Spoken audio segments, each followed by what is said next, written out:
Hey guys, Tobias here. Today we peel back the silk curtain on one of ancient Rome's most misunderstood professions, exploring the surprisingly detailed and complex lives of Roman courtesans. It says so, before you get comfortable, take a moment to like the video and subscribe, but only if you genuinely enjoy what I do here. And let me know in the comments where you're tuning in from and what time it is for you. It's always fascinating to see who's joining us from around the world. Now, dim the lights. Maybe turn on a fan for that soft background hum. And let's ease into tonight's journey together. You wake up. Or more accurately, you regain consciousness. In a space barely large enough to turn around without elbowing a wall. Congratulations.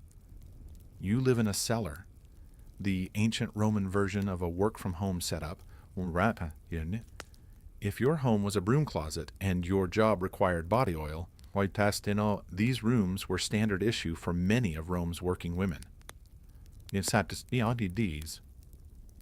Located in brothels, lupanars, or stacked above taverns and bathhouses.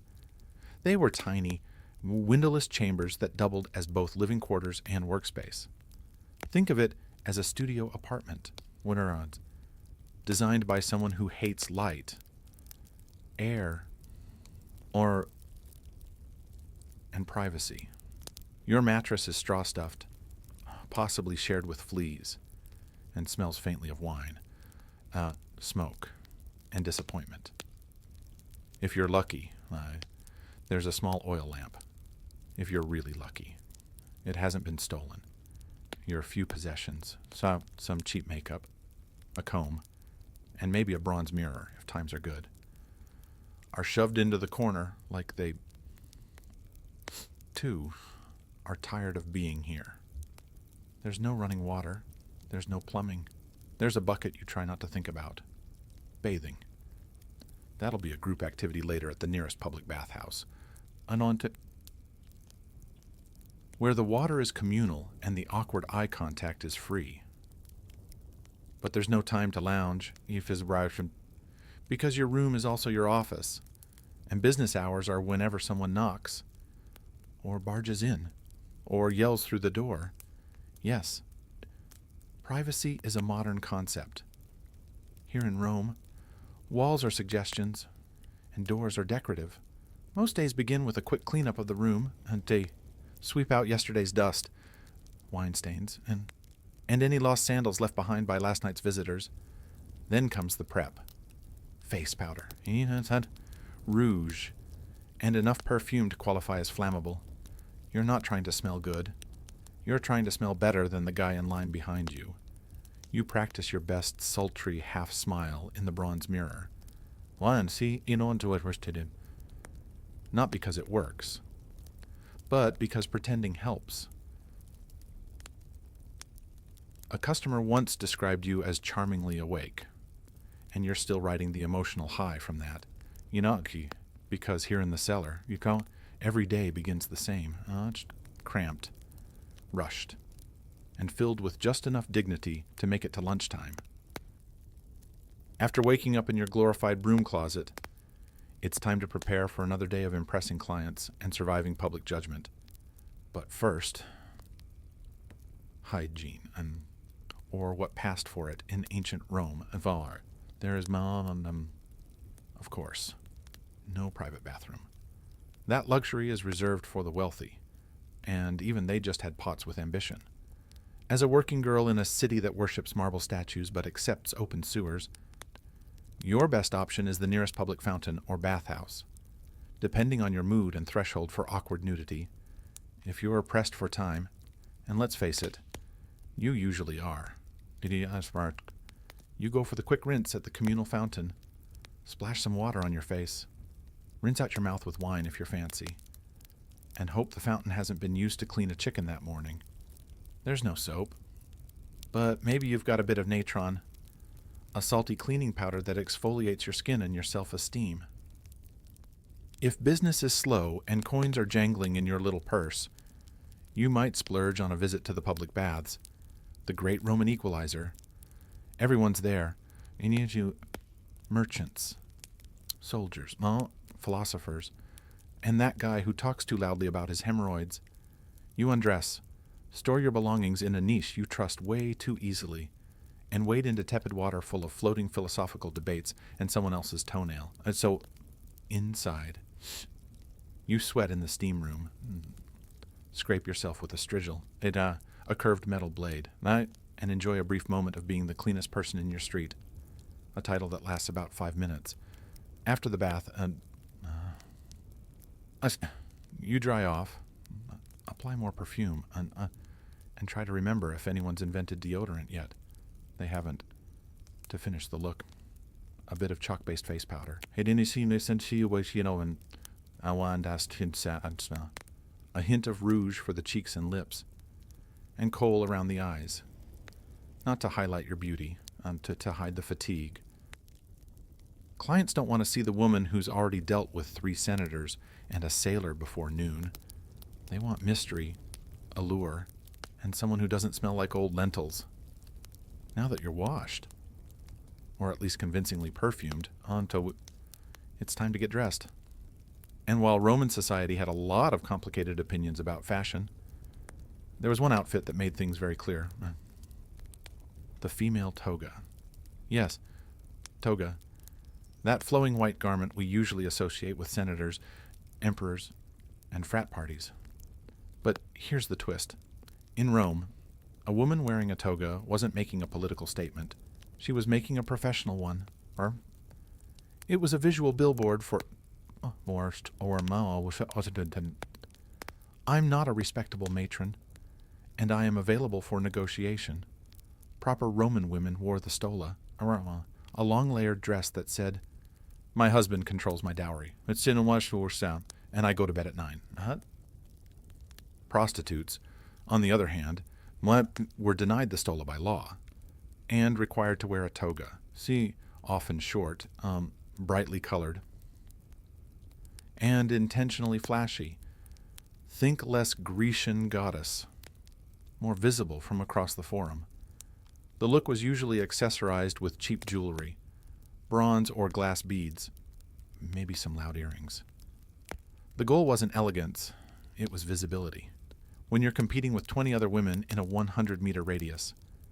Subtlety is a luxury you can't afford. Footwear, likely simple sandals, maybe even barefoot, depending on location and budget. Comfort wasn't a priority.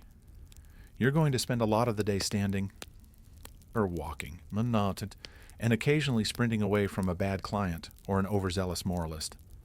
Hair was its own ordeal. Roman prostitutes often curled and dyed their hair, sometimes wearing wigs, especially blonde ones, were imported from Gaul.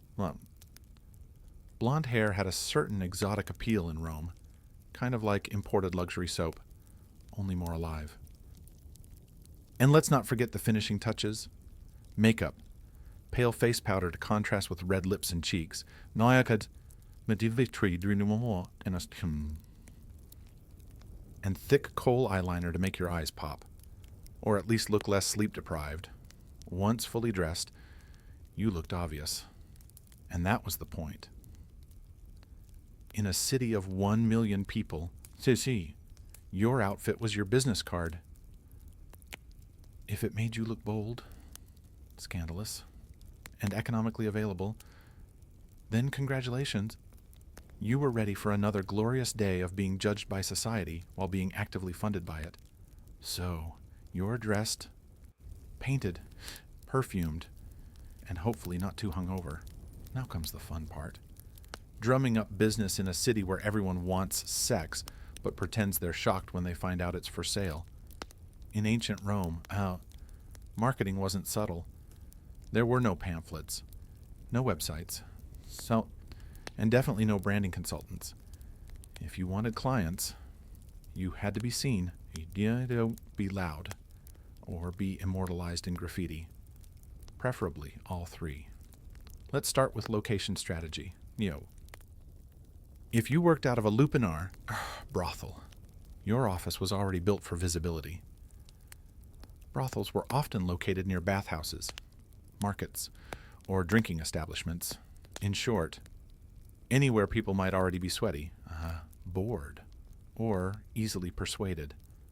Think ancient foot traffic optimization, standing in the doorway, wearing your finest look-at-me outfit. You'd call out to passers-by with a mixture of flattery, negotiation, and time-sensitive offers. 2 denarii if you're quick. Hey, might sound desperate, but hey, rent was due, and the next girl over just dropped her rate to 1. If you were freelance, it was all about roaming visibility. You might hover near temples, because nothing says divine inspiration like temptation, or hang around taverns, ready to flirt with a tipsy legionary who still had some coin left and questionable judgment. But perhaps the most bizarre and weirdly effective form of Roman advertising, wall graffiti. Yes, Pompeii has immortalized the genius of ancient street marketing. Brothel walls were plastered with handwritten reviews like, "Meridimus gave me the best time of my life," or Felicia. 2 denarii. Very fast service. These weren't just vandalism, innocent Greece. They were ancient Yelp, unfiltered, unregulated, and very public. Some women even paid someone to write their name and specialty, somewhere visible, usually near tavern entrances or on columns. Others let their clients do the writing, which, as you might expect, ranged from glowing praise to confused haikus about being robbed. All this made one thing clear. A prostitute's survival depended as much on marketing as on skill. If people didn't know your name, your rates, and your approximate level of enthusiasm, someone else was getting the business. No, because in ancient Rome, as now, the secret to success wasn't always talent. Sometimes it was just better PR. So you've advertised yourself. You've got the outfit, the eyeliner, and just enough confidence to fake a good mood. Now it's time to talk pricing. Where did we? The part where ancient rats, what Rome pretends to be a free market while secretly judging you anyway. Let's be clear. No, there was no union. Rates were set by supply, demand, and whatever you could get away with before someone bartered you down with a loaf of stale bread for street-level workers, or those in lower-end lupanars.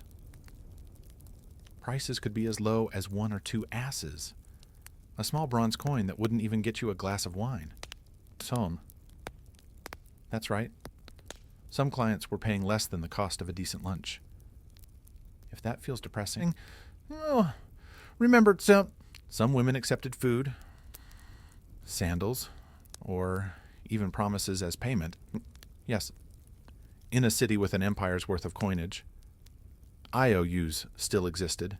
On the other hand, high-end prostitutes, often called meretrices, operated more like luxury brands. These women could charge in denarii, silver coins, sometimes multiple per client, especially if they had skills beyond the bedroom. Conversation, music, poetry, basic literacy, anything that let a client believe they weren't just hiring company, but taste. Some prostitutes even had niches, not architectural ones. Marketing ones. Maybe you specialize in working with sailors. You know what would or performing erotic dances, or reciting poetry during the act. Don't laugh. No. Ovid probably inspired someone. I know one of your photos. The more unique your brand, the less replaceable you became. Repeat clients might get a discount. Or not. It depended entirely on whether they paid on time, and so in turn, or smelled like fermented cabbage. And if you worked under a pimp or brothel owner, a hefty cut of your earnings disappeared before you saw a single coin. Some women were enslaved, which meant they didn't get paid at all. Just food, shelter, and a vague promise that one day they might buy their freedom if they somehow won the Roman lottery. Welcome to the lupanar, The Roman brothel. It's not luxurious, but it has walls, which already makes it more dignified than working behind a tavern. Technically, it's a place of business. Realistically, it's a sweaty stone maze of bad decisions. The term lupanar comes from lupa, meaning she-wolf, which the Romans used as slang for prostitute. That's right. Your job title was also your animal comparison, so not exactly empowering. But at least it's consistent. Most lupanars were two-story buildings crammed between bathhouses and bars, perfect for catching foot traffic from half-drunk senators and bored sailors. Inside, you've got a narrow hallway lined with tiny rooms, each equipped with a stone bed, a thin mattress, and just enough space to reconsider your life choices. No doors, just curtains, for that open floor plan vibe. Privacy. That's something rich matrons had. You've got damp linen and the sound of someone snoring through your shift wall. You're not alone, of course. A proper lupanar had several working women, and one delightful parasite known as the leno, pimp, or leaner, madam. Their job was to take a cut of your earnings, not promise repairs that never happened, and occasionally yell things like, "Work faster, he's important." Clients ranged from nervous teenagers to sweaty legionaries and balding senators, claiming this was just a philosophical visit. Some were in and out faster than a dropped denarius. Others tried to talk about their poetry, which frankly was worse. During downtime, you'd sit near the entrance, giving your best "I'm flirty but dead inside" expression while calling out to passing foot traffic. Marketing was mostly volume-based. 2 coins. Special today. I'll pretend to listen. And yes, the walls were covered in graffiti, and I saw ancient Yelp reviews etched lovingly into the plaster. Felix was here twice. Or Thais gives a good time. Occasionally, someone got artsy and drew pictures. Proportions were rarely accurate. Confidence, however, was never lacking. Working in a lupanar wasn't glamorous, but it was consistent. A roof over your head, a bed, if you squint, and if nothing else, you'd always have a front row seat to humanity's weirdest parade. Not every Roman prostitute worked in a lupanar. Some preferred, or were assigned to, the equally glamorous world of taverns. If the brothel was a chaotic office cubicle, the tavern was more like working in an open-air startup, with more vomit and fewer stock options. Taverns, colpini or popini, were where Rome's finest drunkards, merchants, off-duty soldiers, and guys named Gaius with gambling debts gathered to drink, shout, and pretend they understood Virgil. For prostitutes working here, the motto was simple: serve the wine, sell the charm, dodge the gropes. A typical shift involved pouring watered-down wine into dirty cups for people who wouldn't notice the difference anyway. With your other hand, you flirted just enough to keep the denarii flowing, but not so much that a brawl broke out, unless that brawl was entertaining. In which case, carry on. Unlike the brothel, taverns were technically food establishments, so you had the delightful backdrop of boiled cabbage, fish sauce, and body odor. It was an aroma that clung to your tunic and your soul, and down a while sans fond. But it also meant you could upsell a client. For 2 more coins, I'll pretend you don't reek of garum. Some women worked the back rooms or upstairs areas, making the tavern a part-time brothel with table service. Others kept things more casual, offering company, lap-sitting, and heavily suggestive compliments like, "Your toga looks clean." This was high praise in Rome. Payment was often immediate. Credit did not exist.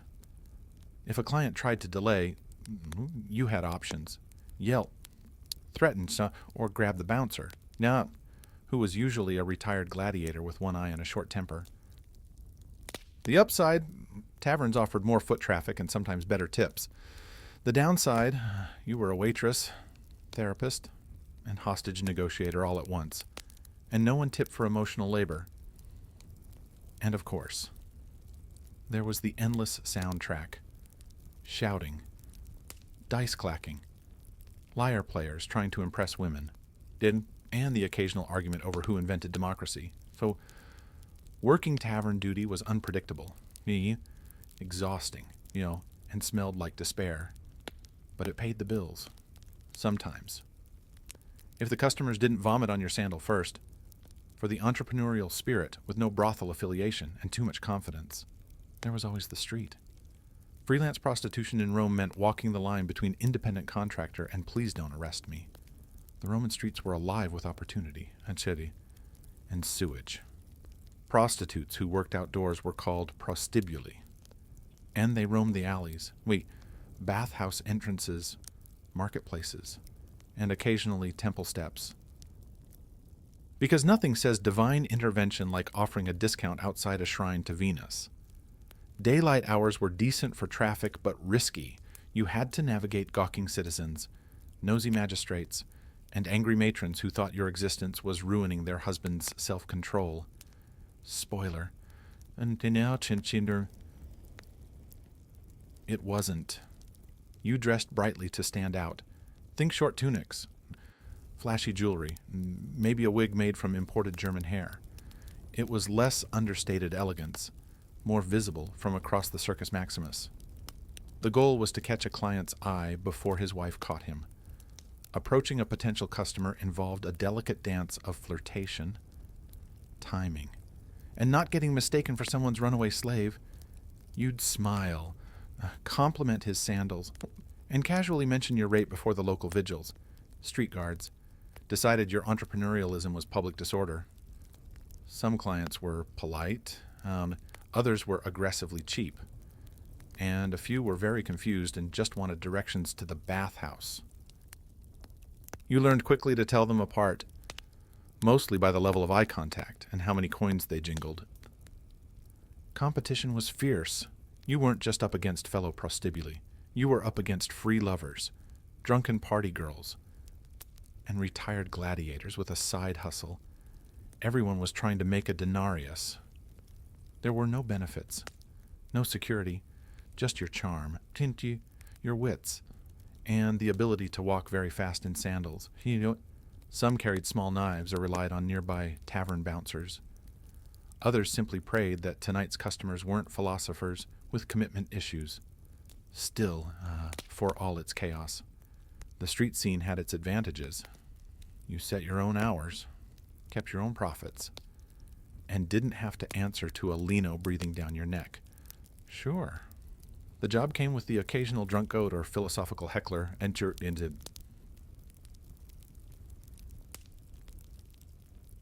but at least you were your own boss. In a city where bosses were rarely the good guys. If you thought the life of a Roman prostitute was already tough, allow us to introduce your least favorite client, the Roman tax collector. Mounted warranted as a... Yes. The Roman Empire. Brilliant engineers, conquerors of the Mediterranean, champions of togas. Also invented a dedicated tax on prostitutes. It was called the Vectigal ex capturas. And it ensured that even your most awkward encounters contributed to Rome's public infrastructure. Congratulations. Your nightly services just funded another aqueduct. The tax wasn't just unofficial pocket skimming either. This was a state-sanctioned system. Managed by professional collectors known as publicani, or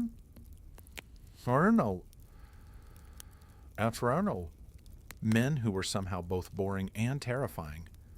They kept detailed records, demanded payment in cash, and probably judged your perfume choices while scribbling on their wax tablets. To legally operate. Prostitutes had to register with the Iadillas, the Roman equivalent of a city inspector,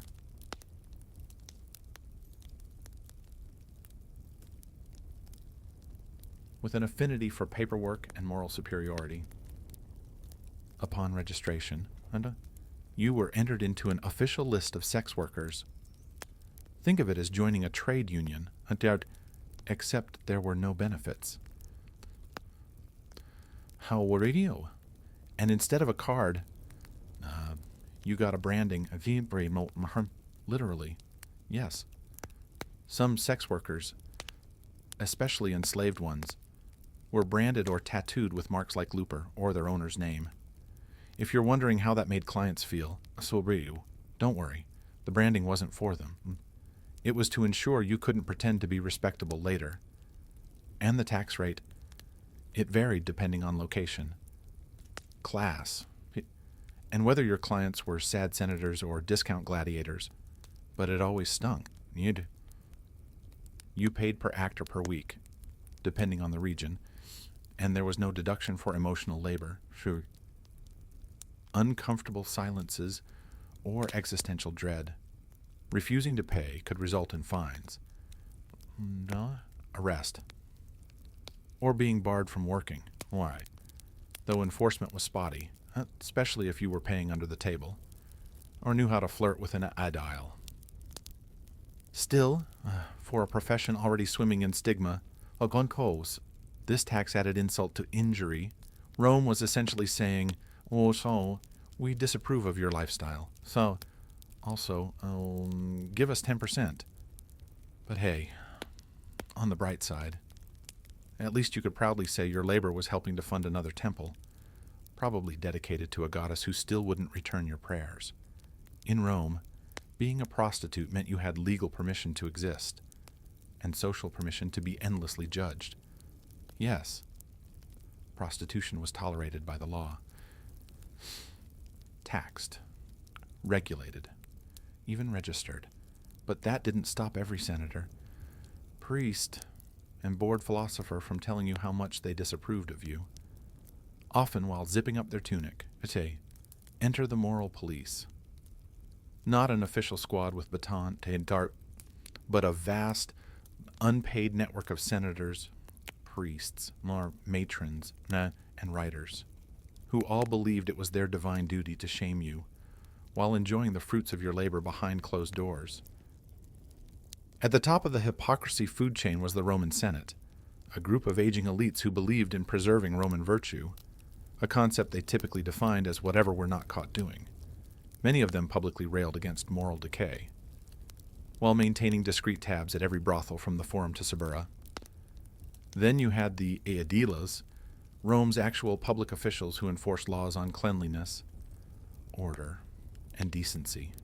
Their job was to regulate brothels, inspect establishments, and sometimes fine women for being too obvious about their profession, which, again, was legally required to be obvious. You couldn't make it subtle if you tried. Writers like Juvenal and Seneca had a field day. They mocked prostitutes in verse, lumping them in with greedy merchants, or loud women, and horror of horrors and women who read books. And yet these same writers gave vivid, suspiciously detailed descriptions of brothel life, almost as if they'd done extensive research.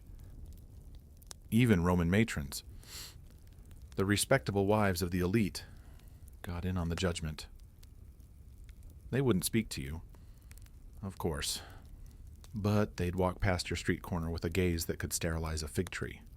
Some even petitioned for laws banning prostitutes from wearing jewelry or entering public baths, which is rich, considering many of their husbands treated bathhouse visits like part-time jobs. Working as a Roman prostitute came with certain occupational hazards, namely disease, injury, and whatever that thing was the sailor from Brundisium left behind. Welcome to the health and wellness chapter, where the only prescription is hope you survive. Let's begin with the big one, venereal disease. Ancient Rome didn't have germ theory, but they did know that some men left you with more than a coin purse and a bad poem. There are Roman texts that describe symptoms ranging from persistent itching to things falling off that shouldn't. The medical advice, usually a mix of vinegar washes, herbal ointments, and desperate prayers to Venus. Pregnancy was another ever-present concern. There was no birth control pill, but there were options if you had the guts and the budget. Prostitutes used natural contraceptives like silphium, whereas an extinct plant famously overharvested for this exact reason, animal intestines as crude condoms and wool tampons soaked in herbal concoctions. Effectiveness? Somewhere between maybe and miracle. If pregnancy occurred, things got complicated.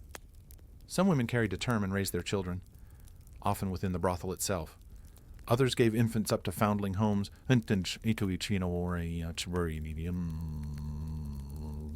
or worse, the open streets. Infanticide wasn't legal, but turning a blind eye. That was practically a civic duty. For day-to-day ailments, sore muscles, cuts, stress-induced rage blackouts, the go-to remedy was usually wine, opium, or a slap from your leaner to stop whining. If that failed, you might visit a temple of Asclepius and sleep on the floor hoping for a healing dream. Ancient wellness culture was less spa weekend and more mystical nap with side effects. Infections were common, and hygiene was not ambitious. There were no gloves, no antiseptics, and absolutely no one washing their hands before sticking fingers where fingers had no business being. And let's not forget the emotional toll.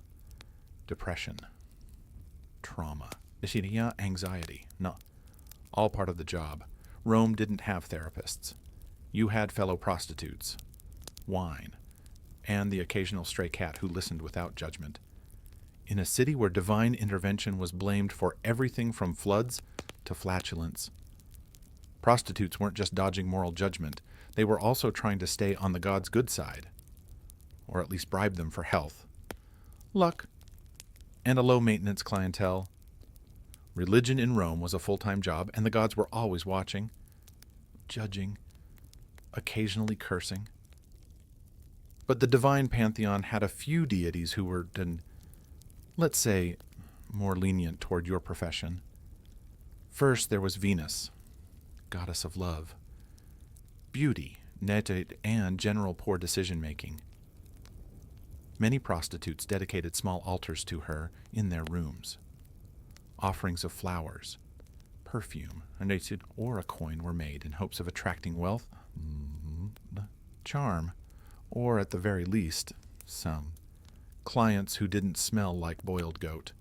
Then came Fortuna, a goddess of luck, given how random your daily income was, ranging from a gold bracelet to 3 moldy grapes and a promise. Fortuna was kind of a big deal. You might wear a charm bearing her likeness, or mumble a quick prayer before a customer with too many rings and suspiciously clean sandals walked in. But religion wasn't all glitter and flirtation. The darker side of belief included superstition, omens, and magical countermeasures, because when in doubt, blame the spirits. You'd burn incense to ward off the evil eye, tie red cords around your ankle for protection, or hire a professional witch to curse a rival prostitute's hairline. Don't laugh. Cursed tablets, called defictions, have been found all over Roman brothel districts. Many reading like ancient Yelp revenge reviews. May her tongue rot. May her clients dry up. May she trip in the street and land in donkey dung. If you were enslaved,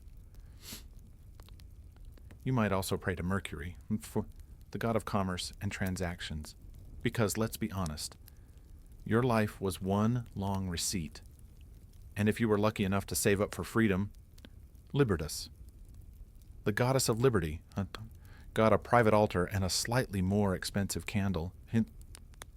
All this spiritual effort wasn't just tradition, it was survival with flair.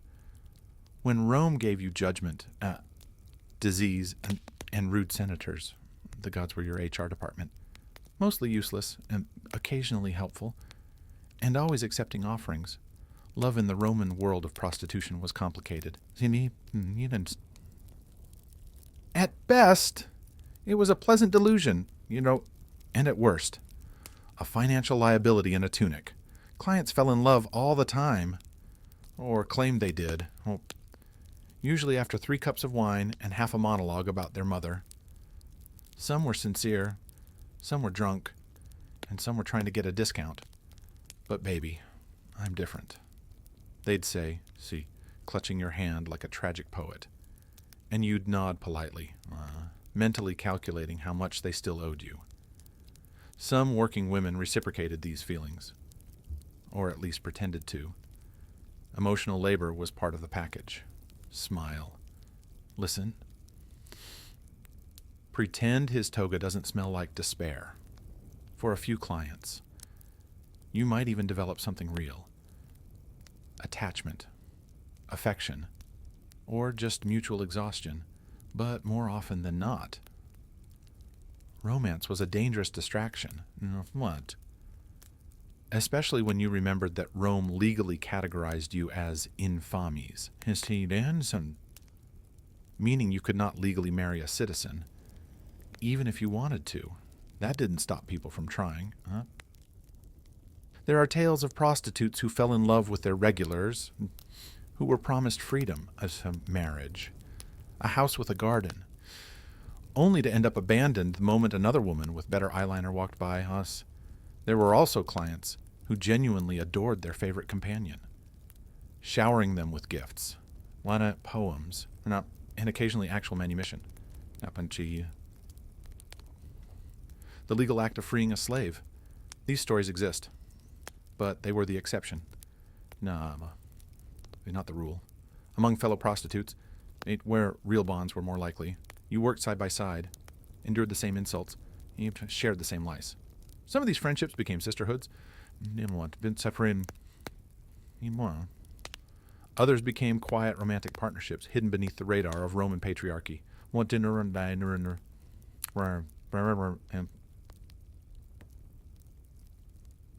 Which believed women couldn't fall in love with anyone except a man with a sword collection. And of course, there were lies you told yourself. That one day you'd quit, that your best client really would take you away, and that if you could just save a little more, you'd open a perfume shop in Ostia and never look back. Maybe it wasn't true. But in Rome, everyone had a fantasy. Yours just came with better lighting and lower expectations. In the Roman world of sex work, beauty was currency and youth was the exchange rate. So what happened when the blush wore off? The client stopped lingering and your joint started popping louder than your earrings. Simple. Stop. You aged out. But you didn't disappear. Some women, having saved carefully or miraculously, had a client with both money and follow-through. Managed to buy their freedom if they were enslaved and start over.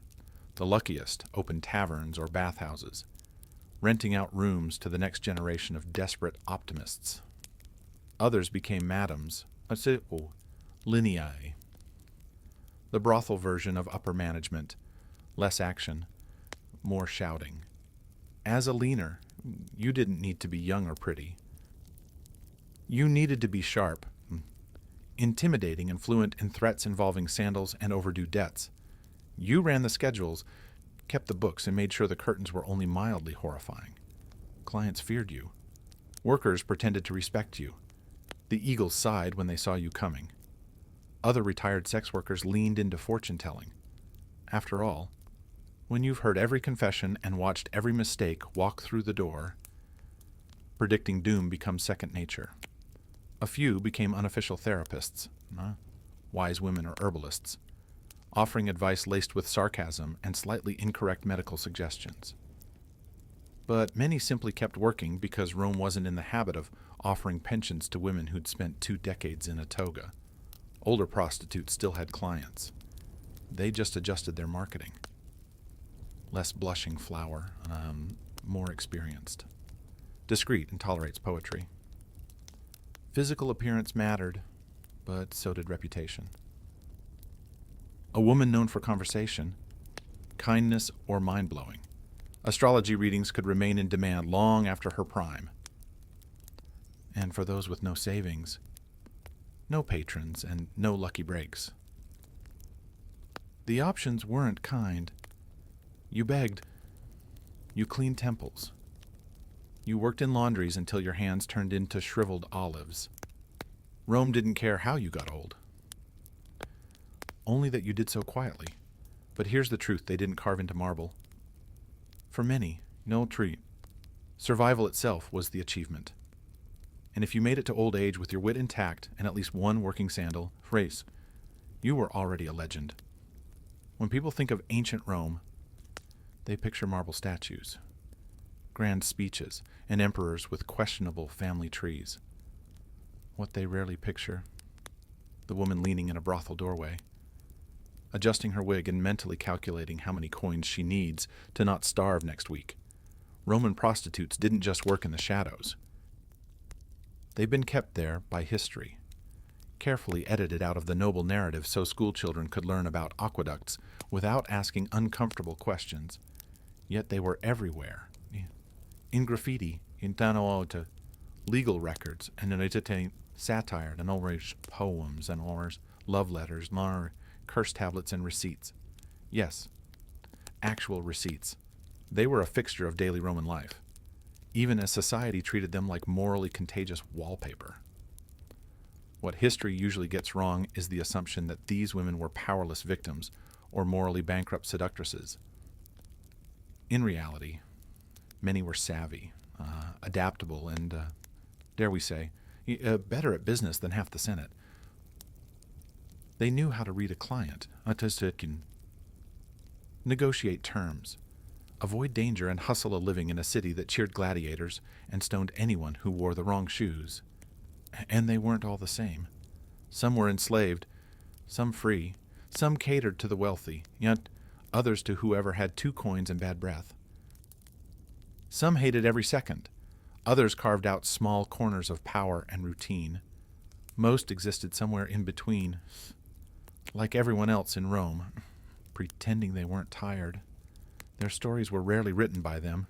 Instead, they were remembered by poets looking for metaphors, by moralists clutching their pearls, or by archaeologists piecing together Pompeii's raciest wall scribbles.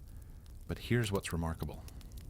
They're still visible, in stone carvings, in sarcastic graffiti, in laws and loopholes and offhand mentions in love poems.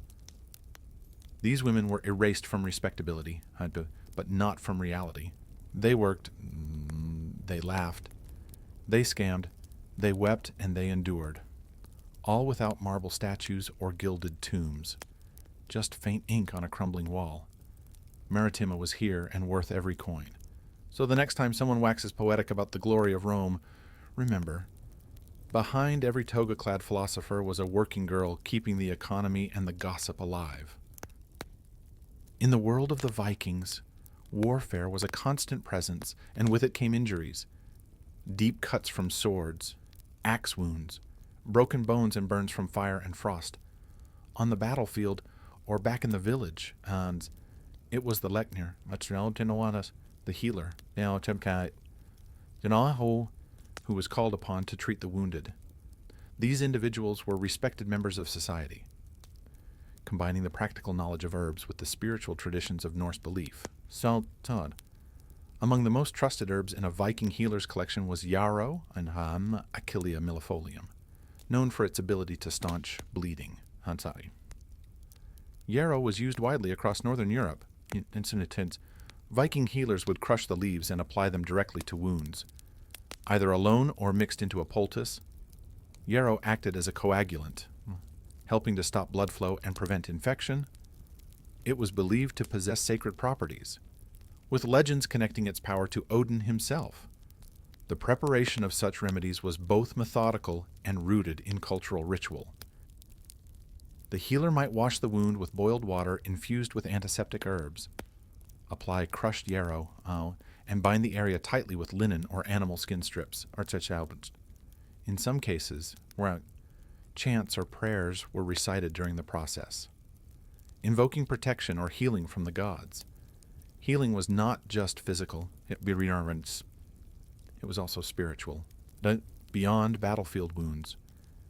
Yarrow was used internally as well, and a tea made from its flowers and leaves could reduce fevers.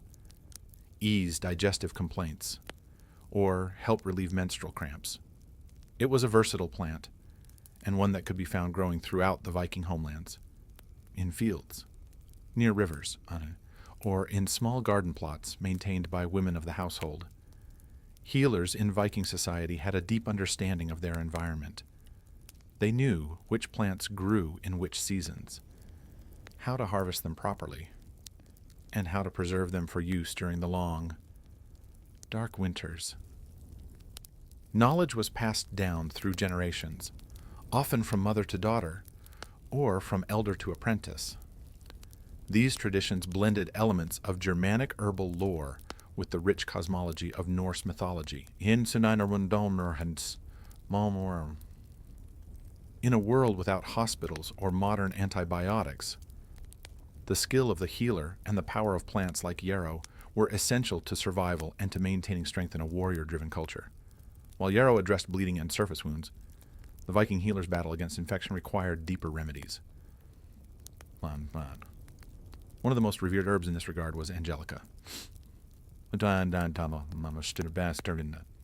Angelica archangelica, a tall aromatic plant with hollow stalks and umbrella-shaped clusters of greenish-white flowers.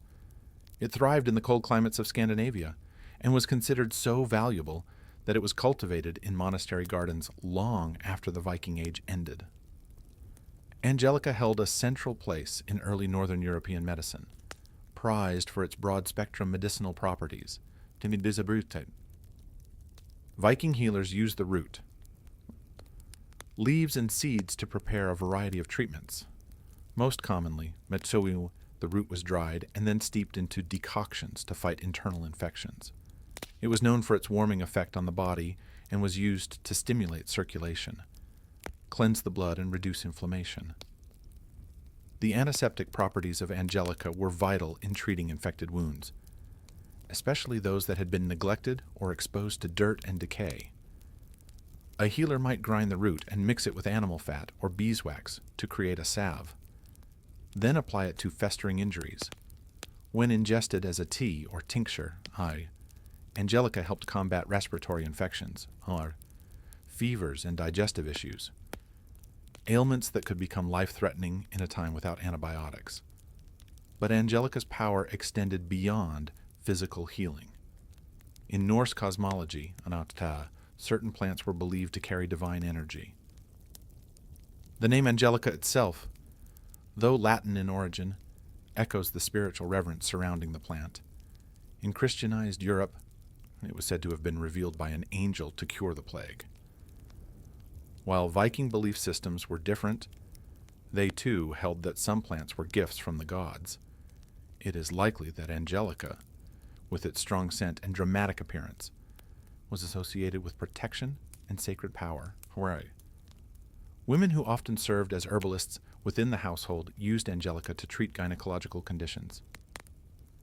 It was thought to regulate menstrual cycles and ease childbirth, a dangerous and sacred moment in Norse society. Because of its reputation as a purifier, Angelica was also used in smoke rituals to cleanse homes and ward off disease during times of illness. In every Viking community, from remote farms to coastal trading towns, Angelica was a cornerstone of natural medicine. Its effectiveness and symbolic weight made it a trusted ally in the healer's quest to preserve life in a harsh and unpredictable world. As spring arrived in the Viking world, it brought with it one of the most vital remedies for fever and fatigue. Birch sap, the birch tree, widespread across Scandinavia, was more than just a source of wood. It was a living pharmacy.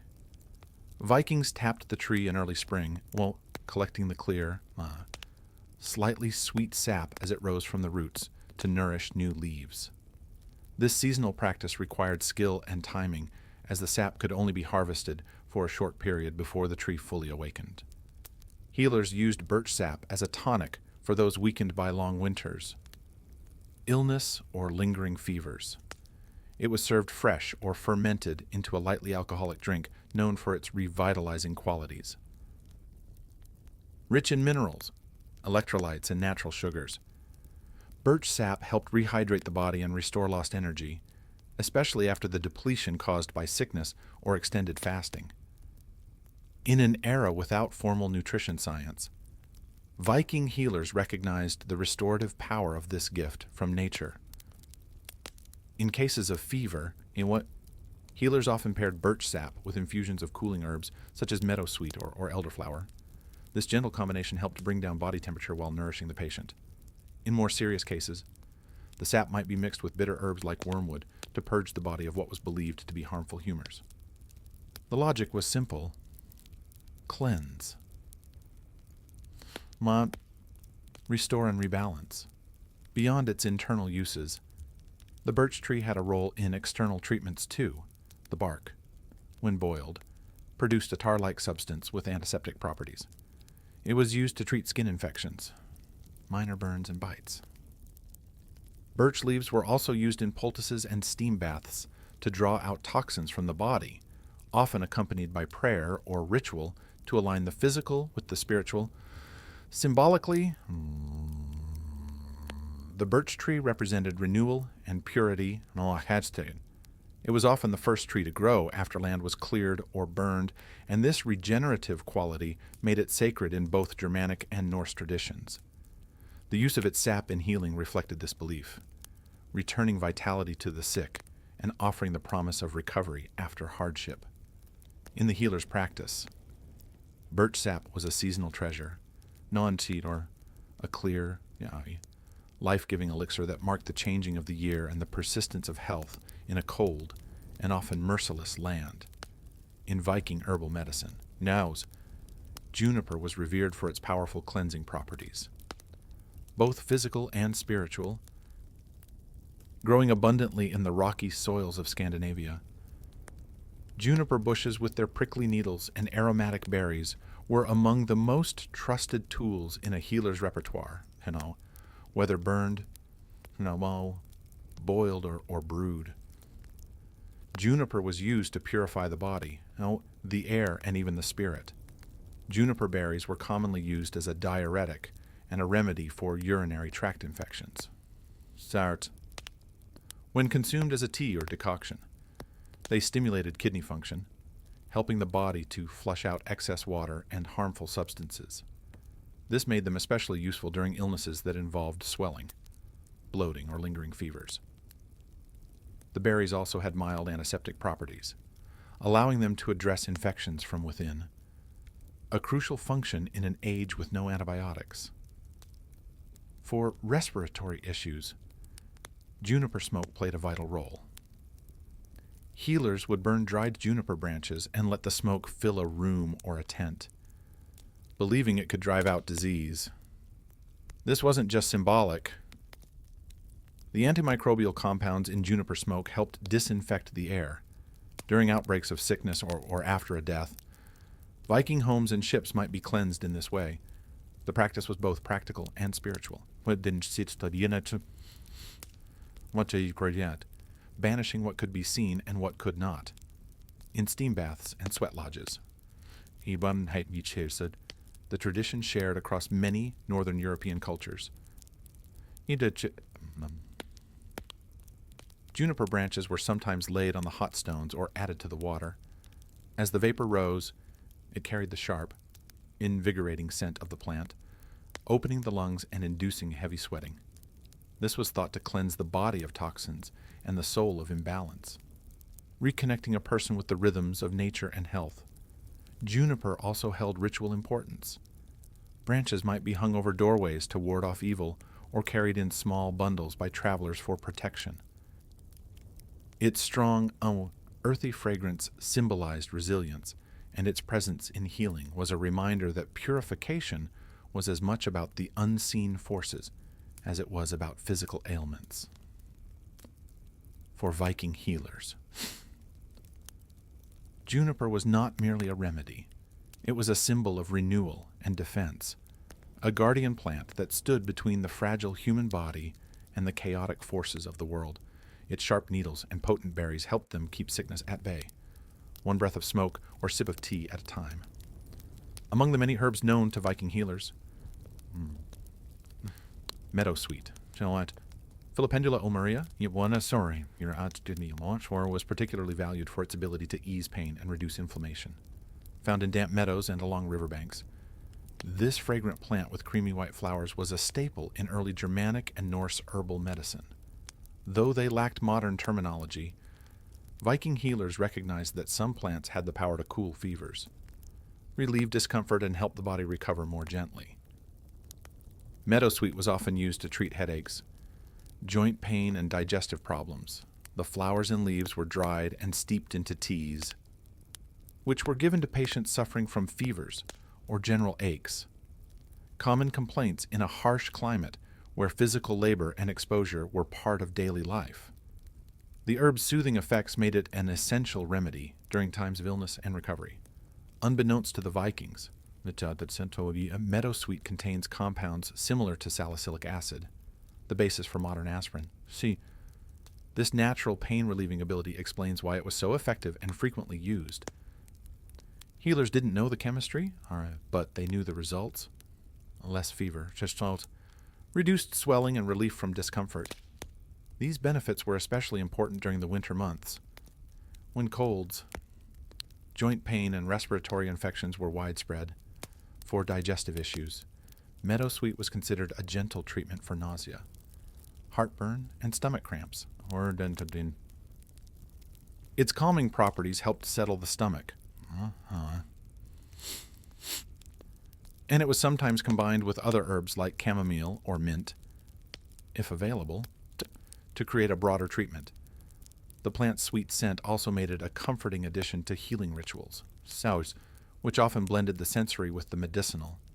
Meadowsweet's role wasn't limited to physical healing. Its delicate, almost ethereal presence tied it to the natural cycles of growth and decay, life and death. As with many Viking remedies, its use may have included symbolic gestures, such as laying its flowers near the ill or including it in burial rites to ease the journey to the afterlife. Some sagas and later folk traditions refer to sweet-smelling herbs as gifts from the gods or spirits of the land.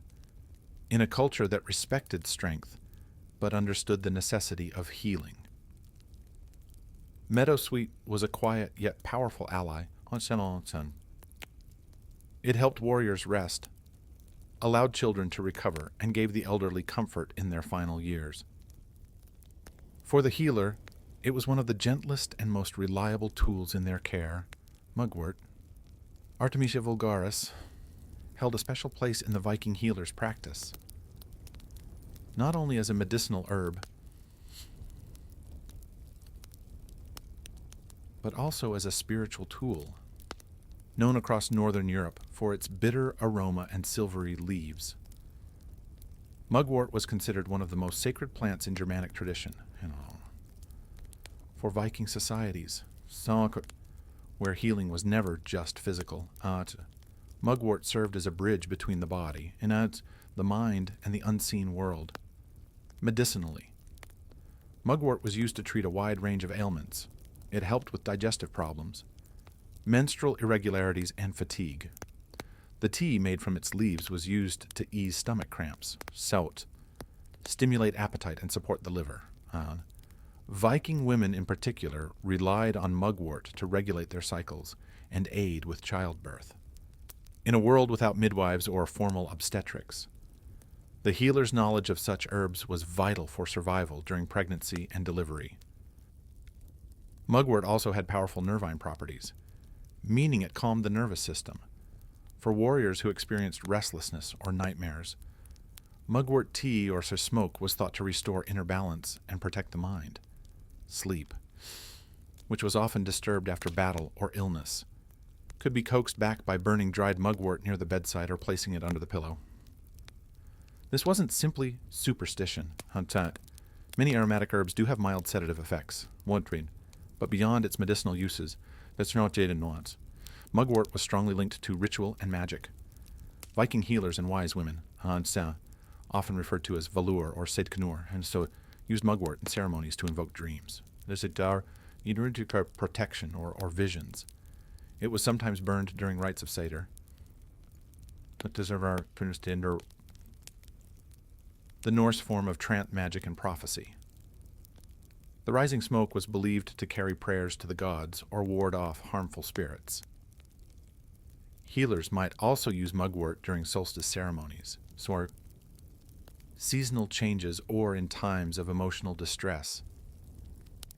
A bundle of mugwort could be hung over the door for protection, carried in a pouch during travel, or placed on the body during healing rituals. Its bitter scent and strong energy made it a plant of thresholds, used when the body or soul was in transition to the Viking healer. Mugwort was more than a plant. It was an ancient ally, one that stood at the intersection of medicine and magic, guiding the sick not only toward physical recovery, but toward spiritual realignment with the world and the gods. Among the most practical and powerful remedies in the Viking healers' collection was garlic. Allium sativum, though not native to Scandinavia, garlic had long been traded across Europe and may have reached the Viking world through early contact with the British Isles, Frankish territories, and eastern markets. Its strong scent and potent medicinal qualities made it an essential part of early Norse medicine, especially for infections, parasites, and protection against disease. Garlic's antibacterial and antifungal properties were well known, even if not scientifically understood. Viking healers used crushed garlic in poultices to clean wounds and prevent festering, particularly important for injuries sustained during battle or travel. When applied directly to cuts, garlic could kill harmful microbes and reduce inflammation, though painful. This treatment was effective in preventing deeper infections in a time when even minor wounds could turn deadly.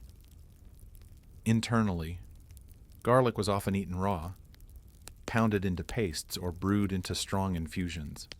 It was believed to strengthen the immune system, purify the blood, and warm the body during illness. In harsh northern winters, when colds, fevers, and coughs were widespread, garlic served as a valuable tonic. It was sometimes combined with honey, another antimicrobial agent, to make the strong flavor more palatable and to enhance its healing effect. Garlic was also used to treat parasites, especially intestinal worms, which were common due to poor sanitation and frequent contact with livestock. A mixture of garlic and vinegar was administered in small doses to purge the body. Its pungent nature made it a strong cleansing agent, and its association with vitality gave it symbolic weight in Norse healing traditions. Beyond the body, garlic was believed to repel evil spirits and malevolent forces. Healers or household members might hang braided garlic near doorways or in sleeping areas, not just to ward off disease, but to protect from unseen dangers, especially during times of illness, war, or childbirth. It served both as a physical remedy and a spiritual safeguard. For Viking warriors, garlic was not only a cure, but a form of daily defense, before raids or journeys. Some are believed to have consumed it as part of preparation, viewing its strength and fire as a shield within the body. In this way, garlic stood as a symbol of endurance, fighting infection, energizing the weak, and anchoring the body in a dangerous, ever-changing world.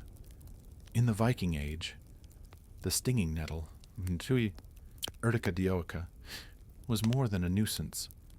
It was a plant of power. Despite its painful sting, nettle was one of the most useful and respected herbs in Norse healing traditions. It grew abundantly in meadows, forest edges, and near settlements, making it easily accessible to healers and households alike. Its medicinal benefits were numerous, and its resilience in harsh conditions mirrored the strength and endurance the Vikings valued. Nettle was used primarily to treat conditions related to blood and vitality. Viking healers prepared nettle teas or broths to combat fatigue, iron deficiency, and overall weakness, rich in iron and calcium and vitamin C. Nettle acted as a natural tonic, especially important during long winters when fresh food was scarce and illness spread easily. Warriors recovering from battle or children recovering from fever were often given nettle to rebuild strength. The leaves were dried or cooked to reduce their sting and then brewed into infusions.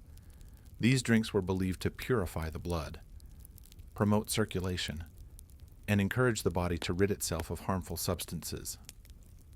Nettle also had a mild diuretic effect, making it useful for treating fluid retention and joint pain. Common issues among laborers and older community members. In external treatments. Nettle was sometimes used in surprising ways, the practice of urtication. Striking sore limbs with fresh nettle stalks was used to stimulate circulation and relieve arthritis or muscle stiffness. Sooner, though painful, it was believed to bring warmth and life back to cold or stiff areas of the body. And this method, though unusual by modern standards, was rooted in generations of observation and belief in the plant's invigorating properties. Nettle also served practical roles beyond medicine. Its fibers were used to make rope, fishing nets, and even cloth, especially during times when flax or wool were scarce. This dual utility, nourishing the body and supporting daily life, made nettle a deeply integrated part of Viking culture. Symbolically, nettle was a plant of resilience. It thrived in disturbed soil and returned year after year, no matter how often it was cut back.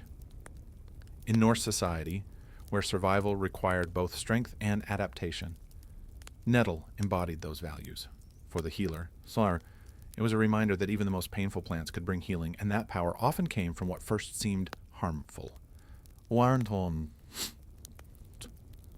Viking herbal medicine was never written down in formal texts during the age itself. Instead, it lived in the spoken word. In chants passed from mother to daughter, in gestures shared among wise women, and in the quiet work of healers who blended tradition, observation, and belief. These practices formed a body of knowledge deeply rooted in both the natural environment and Norse cosmology. To treat illness in the Viking world was not just to cure the body, but to restore balance to the person, the household, and the invisible threads connecting them to the gods. Healers in Viking society worked with what the land provided. They knew which herbs to gather in spring, which roots to dry in autumn, and how to preserve medicinal plants through the long winter months. Yarrow, angelica, birch, juniper, meadowsweet, mugwort, garlic, and nettle. Each had a specific role, but all were part of a larger system of understanding the body in harmony with nature. Treatments were physical, yes, but also symbolic. Illness might be seen as a disturbance in fate, a challenge from the gods, or an imbalance between the seen and unseen worlds. Women played a central role in maintaining and passing down this knowledge. In longhouses and farmsteads, female healers oversaw the care of families and communities. Some took on more specialized roles, like the Valur, seers who blended healing with prophecy, often called upon during crises. Their work often included sacred herbs, spiritual rituals, and appeals to divine forces like Frigg, Air, or Freya. Healing was not just a duty. It was an act of connection between mortal life and the mythic world. With the spread of Christianity and the decline of Norse paganism, much of this oral tradition faded or was absorbed into new religious frameworks. Monasteries adopted and preserved some of the herbs and techniques, while others disappeared or became entangled in superstition and fear.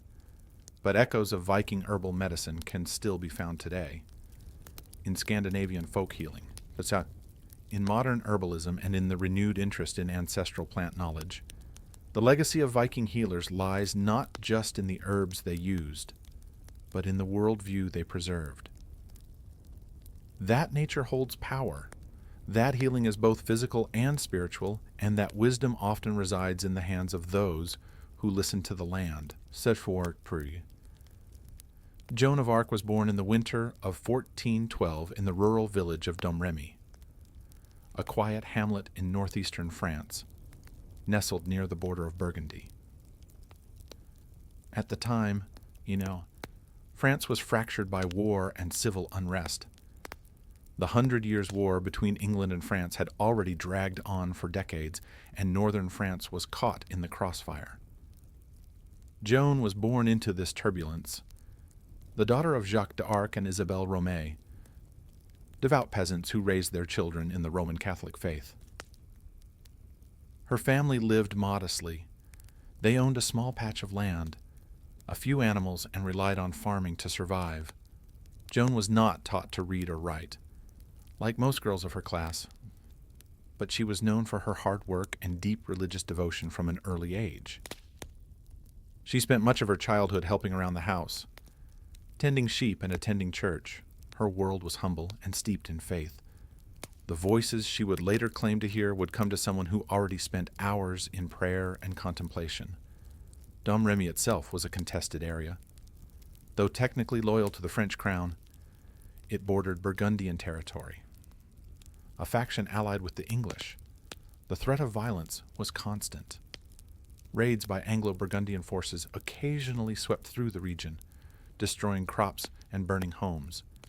Joan would have grown up with stories of heroism and defeat, of saints and warriors, of kings and traitors. Her early years were shaped by instability, fear, and a longing for peace. Despite the fear that hung over France, Joan's childhood was not without community. She was well liked in the village and described by neighbors as kind, pious, and unusually serious for her age. She often prayed at a nearby chapel dedicated to the Virgin Mary, where she would later claim her divine mission began. These years laid the spiritual and emotional foundation for what would come. Her faith, her loyalty to the king, and her sense of purpose were not formed in the royal court, but in the fields and chapels of her village. From such humble origins, no one could have imagined that this peasant girl, illiterate, unknown, and barely a teenager, would one day stand before kings, lead armies, and challenge the might of empires. At the age of 13, Joan of Arc's life changed forever. She later testified that in the summer of 1425, while alone in her father's garden, she experienced a vision, accompanied by a voice that seemed to come from beyond this world. At first, she was afraid. The voice, surrounded by a dazzling light, was accompanied by the appearance of figures she identified as Saint Michael, Saint Catherine, and Saint Margaret, three powerful saints in Catholic tradition. These visions would continue, growing in intensity and clarity over time. The message was clear, but extraordinary. She was chosen by God to help save France. More specifically, her divine mission was to drive the English out of French territory and to ensure the coronation of Charles, the Dauphin, as the rightful king of France. It was a staggering revelation for a young peasant girl with no military experience.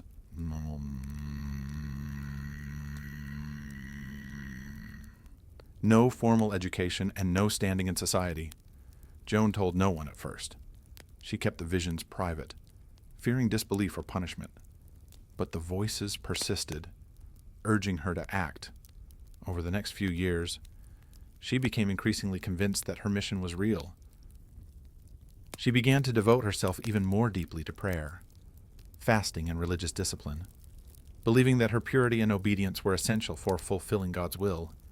By 1428, the political and military situation in France had worsened. The English had captured much of northern France and the city of Orléans. A key stronghold, Wannau, was under siege. The Dauphin Charles remained uncrowned, his legitimacy in question. Joan, now 16, believed the time had come to act.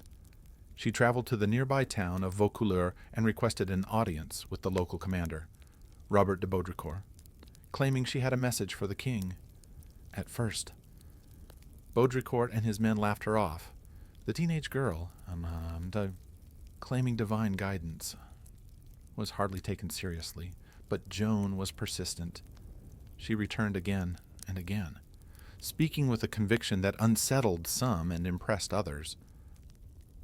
Eventually, after hearing reports of her reputation for piety and learning that she had predicted a military setback in Orléans before news had reached the town, Baudricourt relented.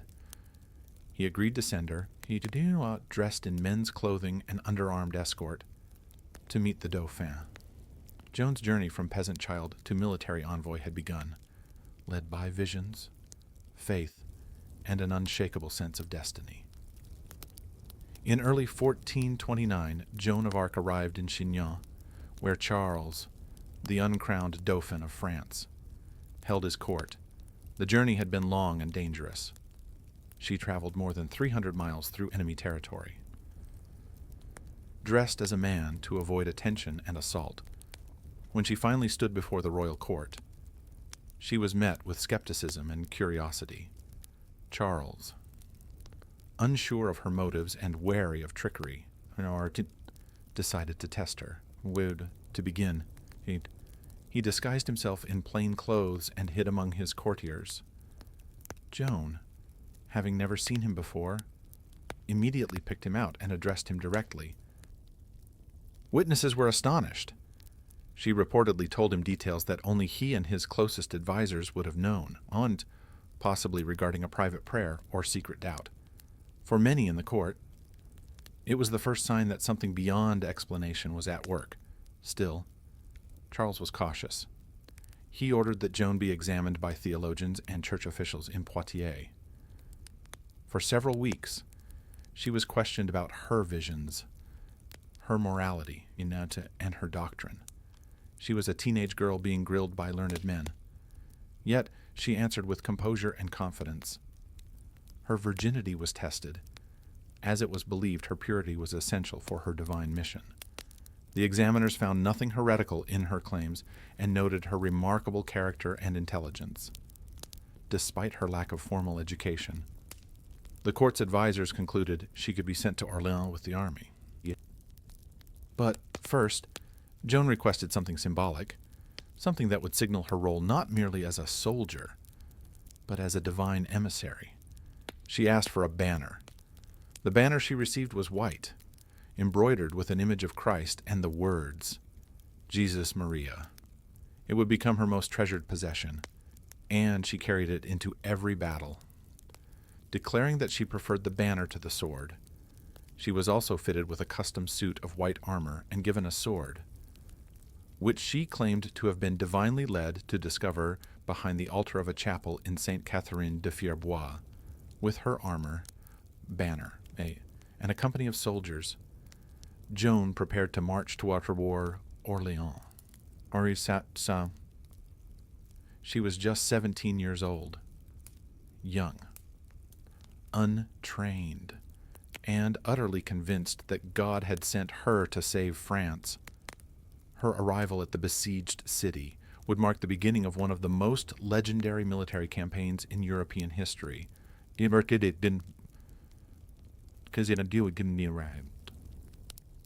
By the spring of 1429, the city of Orléans had been under siege by the English for several months. Its fall would have opened the way to the heart of France, and with it, likely the collapse of French resistance. Morale was low, supplies were dwindling, and the Dauphin's cause teetered on the edge of defeat. Then, Joan of Arc arrived. She entered the city on April 29th, met by cheering crowds who believed her to be a miracle sent by God. Clad in white armor and riding a white horse, she quickly became a symbol of hope and divine favor. Her presence reinvigorated the French troops and citizens alike. Though she had no formal military training, Joan spoke with boldness and authority, urging immediate action against the English fortifications.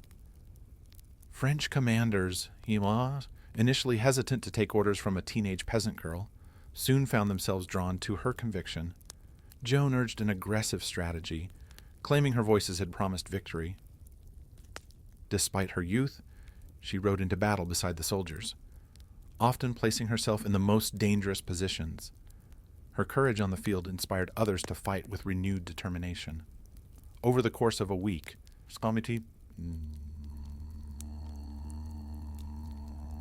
the French launched a series of offensives to break the siege. Joan wielded not just her sword, but her banner, rallying the troops with cries of faith and purpose. She was wounded during the assault on the fortress of Les Tourelles, shot in the shoulder by an arrow. Refusing to retreat, she returned to the field after having the wound dressed.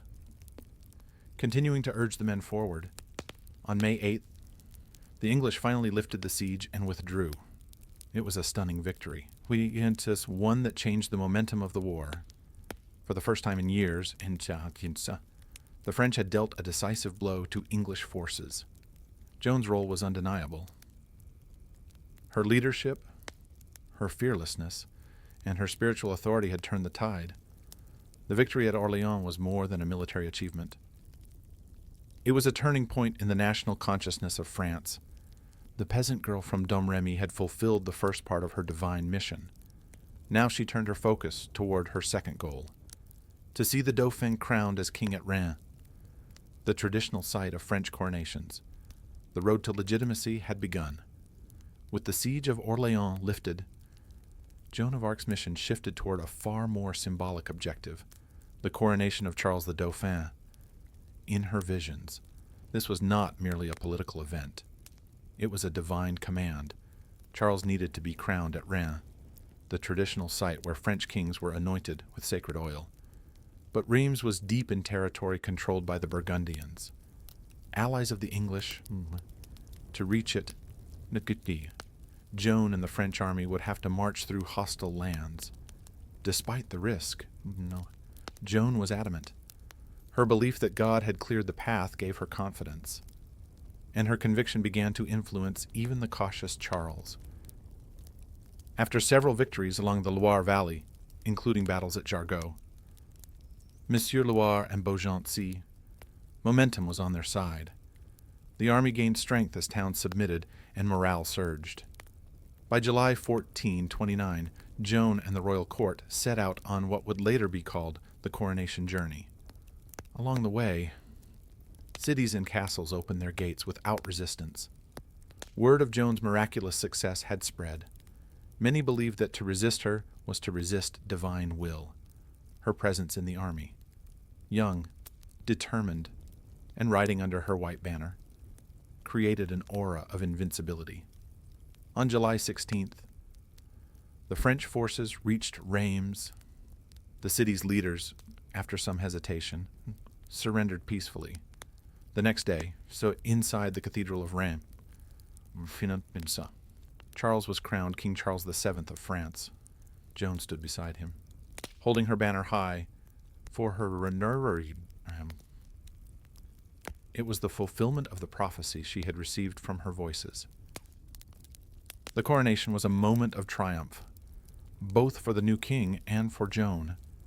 From an obscure village, she had risen to command armies and to place a crown on a monarch's head. The people saw her not just as a heroine, but as a chosen messenger of God. Her presence had transformed the war from a political struggle into a spiritual cause. But success brought tension. With Charles now crowned, some at court questioned Joan's continued influence. Politics returned to the forefront. Joan had completed the task she was called to, but she was not finished. Her next desire was to press forward, to reclaim Paris. Yet the support she once commanded so easily was beginning to waver.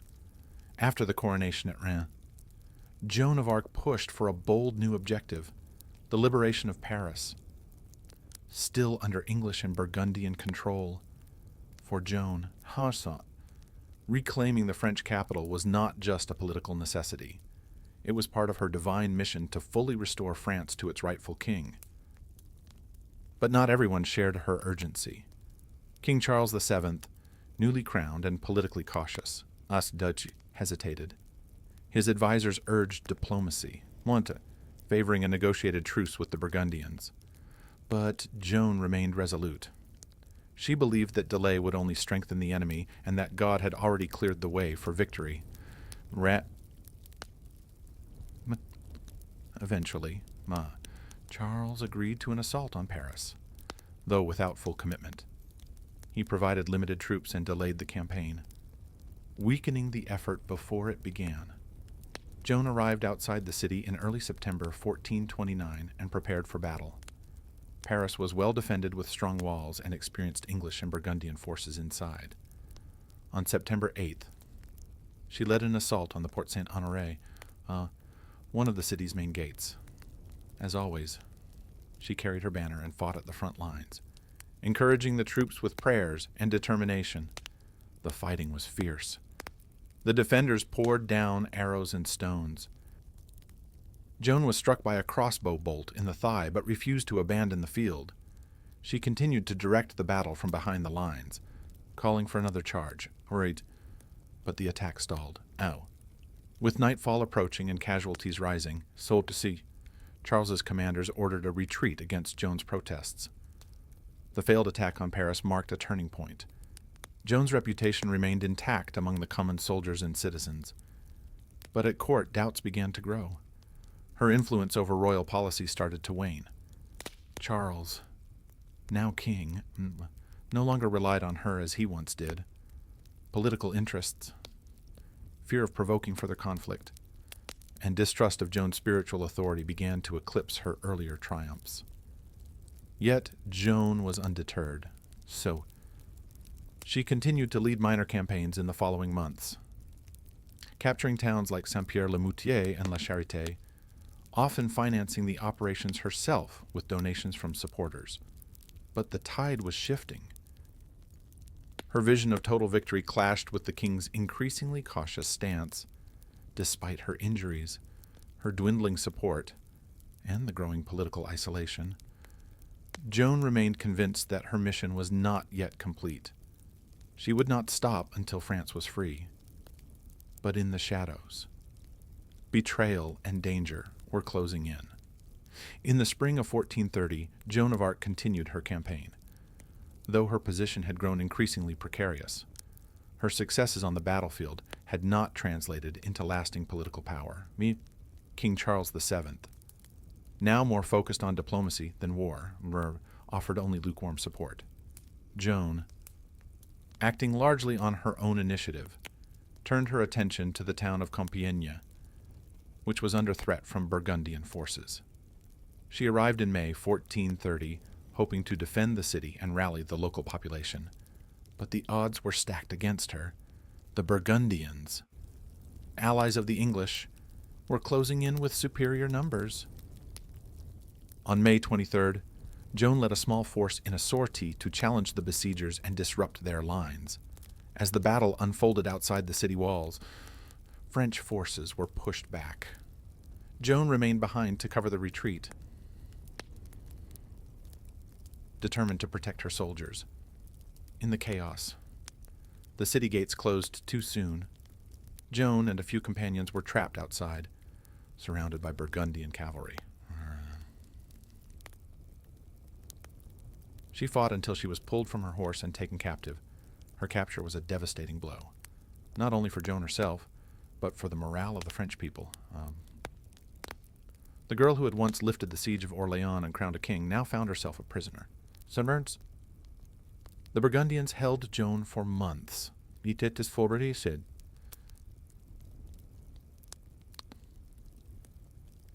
Treating her more as a political prize than a common captive. She was eventually sold to the English for a large sum, an act that confirmed her status as a threat to their cause. The English viewed her not only as a military adversary, but as a dangerous symbol of resistance and divine legitimacy. Throughout her captivity, Joan attempted escape more than once. In one instance, she jumped from a high tower, injuring herself badly, but surviving, even in chains. Her will remained unbroken. She demanded to be treated as a noble prisoner of war, not as a criminal or heretic, but the English had other plans. They did not intend to hold her indefinitely. They meant to destroy her credibility. her image and the power she had come to represent. Her trial was already being prepared. Joan's capture at Compiègne marked the beginning of her final, most harrowing chapter. She had risen from obscurity to the heights of power, only to be betrayed, abandoned, and delivered into the hands of her enemies. But her story was far from over. After months in Burgundian custody, Joan of Arc was transferred to English hands and brought to Rouen, the English administrative capital in occupied Normandy. There, beginning in January 1431, she faced a formal ecclesiastical trial, not as a prisoner of war, but as a heretic, a designation that allowed her captors to strip her of honor and execute her under church law. The trial was orchestrated by the English, but carried out by a panel of pro-English French clergy, led by Bishop Pierre Cauchon, a staunch opponent of Joan and loyal to the Burgundian cause.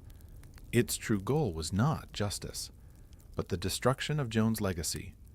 By branding her a heretic, the English sought to undermine the legitimacy of Charles VII, whose coronation she had enabled. Joan was held in a secular prison, guarded by male soldiers, St. Warrant, a direct violation of church law. She was denied access to legal counsel, threatened with torture, and interrogated repeatedly, often for hours at a time without rest or support. Despite being a 19-year-old peasant girl facing some of the most educated men in France, she defended herself with remarkable intelligence and composure. Over the course of several months, she was questioned about her visions, her clothing, her faith, and her role in the war. The judges focused especially on her claim to divine voices and her habit of wearing men's clothing, an act considered both heretical and unnatural by church standards. Despite their pressure, Joan remained firm in her testimony. She maintained that her voices came from God, that she had acted in obedience to divine command, and that she had always remained faithful to the church. At one point, when asked whether she believed she was in God's grace, she famously responded, "If I am not, may God place me there. If I am, may God keep me there." And it was a powerful answer, neither arrogant nor self-condemning, and one that impressed even her inquisitors. But the outcome was never truly in question. Political necessity outweighed truth. Joan was eventually condemned for heresy, based largely on her refusal to renounce her visions and her insistence on wearing male attire, which she had resumed in prison for protection. Her sentence was death. The girl who had once lifted a nation would now be silenced, not by defeat in battle, but by a court of men determined to erase her from history, or so they thought. On the morning of May 30th, 1431, Joan of Arc was led to the marketplace in Rouen, tied to a wooden stake and burned alive. She was just 19 years old. As the flames rose around her, she reportedly called out the name of Jesus repeatedly and asked for a cross to be held before her eyes. A soldier, moved by her courage, handed her a small wooden cross. Witnesses said she faced death with calm resolve. Her execution was meant to be final. A warning, a silencing of a dangerous symbol, but it had the opposite effect. Instead of being erased, Joan became a martyr. Even English and Burgundian observers were disturbed by the spectacle. Some wept. Others openly questioned whether the church had committed a grave injustice. One of the English clerics present was said to have exclaimed,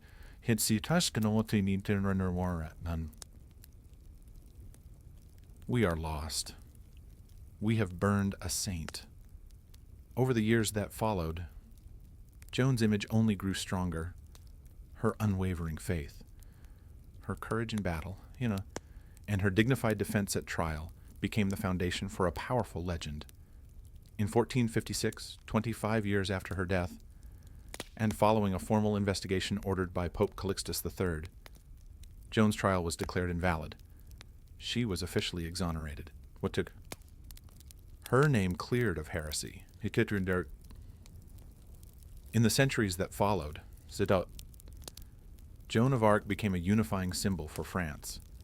During times of national crisis, particularly during the French Wars of Religion and later during the Franco-Prussian War, her story was invoked as a beacon of courage, patriotism, and divine mission. Artists, writers, and historians immortalized her life. Her face appeared in stained glass, sculpture, and literature. She was celebrated as both a warrior and a mystic. It's a simple peasant and a national heroine. In 1920, nearly 500 years after her execution, the Catholic Church formally canonized Joan of Arc as a saint. The girl who had been condemned by church officials was now one of its most revered figures. Her feast day is celebrated on May 30th, the anniversary of her martyrdom. Today, Joan of Arc remains one of the most iconic figures in world history. Her life defied every expectation. Peasant, prophet, warrior, prisoner, and saint through faith and conviction. She altered the course of a kingdom, through fire. She entered legend, and through memory, she lives on. The life of a medieval baker began in darkness. Long before roosters crowed or church bells tolled, bakers were already hard at work. Their day often started around midnight, when most of the town was fast asleep. The quiet streets were cold and still, but inside the bakehouse, flames crackled, flour dust hung in the air, and the rhythm of kneading began. Medieval bread wasn't made on a whim. It required precise timing and a practiced hand. Bakers relied on sourdough starters, carefully nurtured fermenting dough that gave rise and flavor to the loaves. There were no commercial yeasts. Everything was done by feel, smell, and experience. The flour was often coarse, ground at a local mill, and carried its own unique character based on region, season, and grain quality. Some bakers even mixed in bran, barley, or beans to stretch their flour supplies. Water was drawn from wells or public fountains. Everything had to be measured and mixed by hand, often in the dim light of oil lamps or candles. The mixing trough was usually wooden, and the dough had to be kneaded until it reached the right texture, a task that required strength and repetition. In colder months, the dough had to be kept warm with cloths or near the hearth to rise properly. The oven, usually a large domed brick structure, had to be heated long before baking. Bakers would burn bundles of wood inside until the walls radiated enough heat to bake several batches of bread. Ashes were raked out carefully, and the oven floor cleaned with a damp cloth or a wooden peel before the loaves were slid in. By the time the town stirred, merchants setting up stalls, church doors opening for morning mass, the baker's first loaves were already out of the oven. The smell of warm bread filled the air. It was the scent of sustenance, of daily survival. For many in the medieval world, bread was the cornerstone of every meal. But for the baker, it was just the beginning. Deliveries had to be made, customers served, and records kept. And once the ovens cooled and the counters cleared, there was little time to rest, because tomorrow's dough would need mixing before the moon set again. In medieval towns, the baker's work never truly ended. To master the daily grind of medieval baking, a baker needed more than just flour and fire. They relied on a trusted set of tools, each shaped by generations of craftsmanship. The bakehouse itself was often a simple stone or timber-framed structure, but inside, it was a specialized world. Every item had a purpose, and efficiency could mean the difference between profit and punishment. The heart of any bakery was the oven, typically made of clay or brick. These were dome-shaped and massive, designed to retain heat for hours. Oh, sicked. Heating the oven wasn't quick.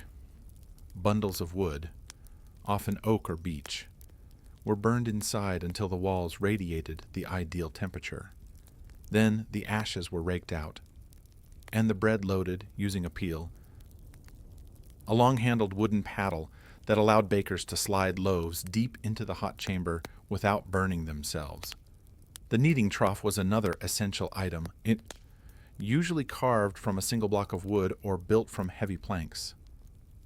These troughs were wide and low, allowing bakers to lean into their work.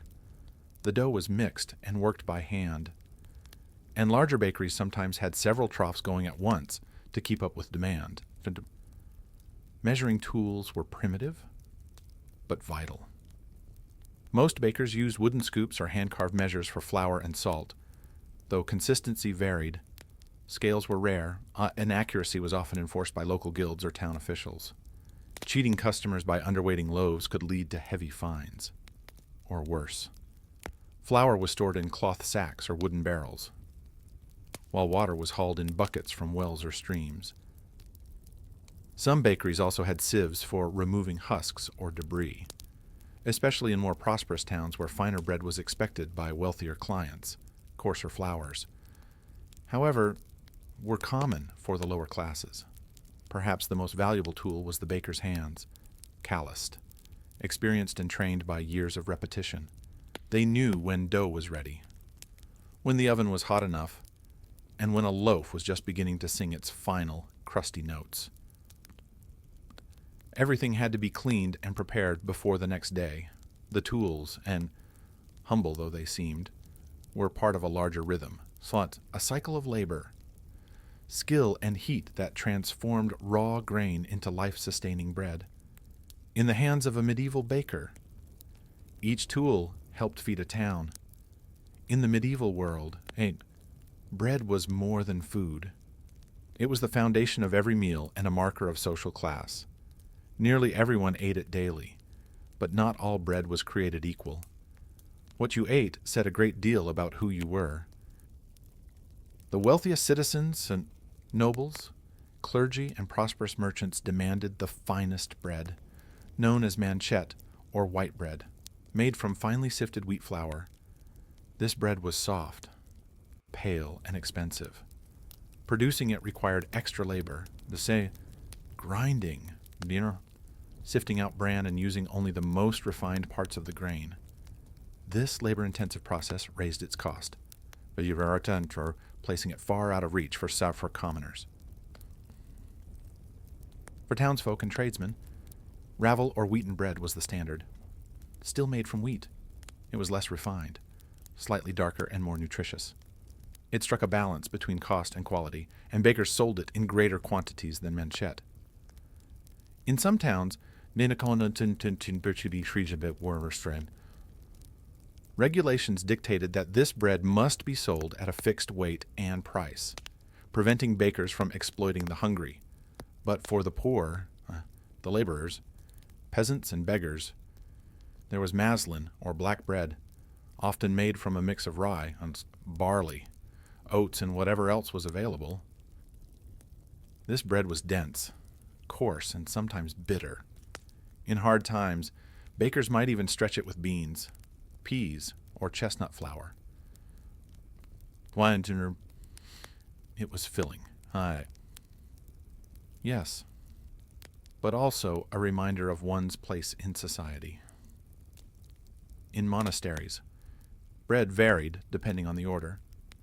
Some monks ate simple loaves in keeping with their vows of poverty, while wealthier institutions produced high-quality white bread for guests and ranking clergy. Bread was also used as a social tool.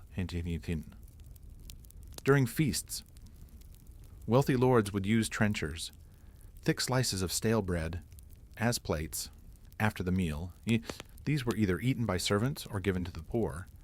Charity was often dispensed in the form of bread, handed out at monastery gates or from noble kitchens. A skilled baker had to understand these divisions. They didn't just bake one type of loaf. They produced multiple varieties daily to meet the needs of the entire town. bread wasn't just nourishment, it was economy, hierarchy and identity, baked into every crust. In a world where most people lived on little, bread defined who had more and who survived on less. Being a baker in medieval Europe was not just a matter of skill. It was also a matter of law. Bread was considered so essential to life that its production was heavily regulated by local authorities and trade guilds. For a baker, Miss failing to follow the rules didn't just mean bad business. It could mean public humiliation, loss of livelihood, or even imprisonment. In most towns and cities, guilds controlled the profession. These were associations of craftsmen who regulated quality, training, pricing, and supply.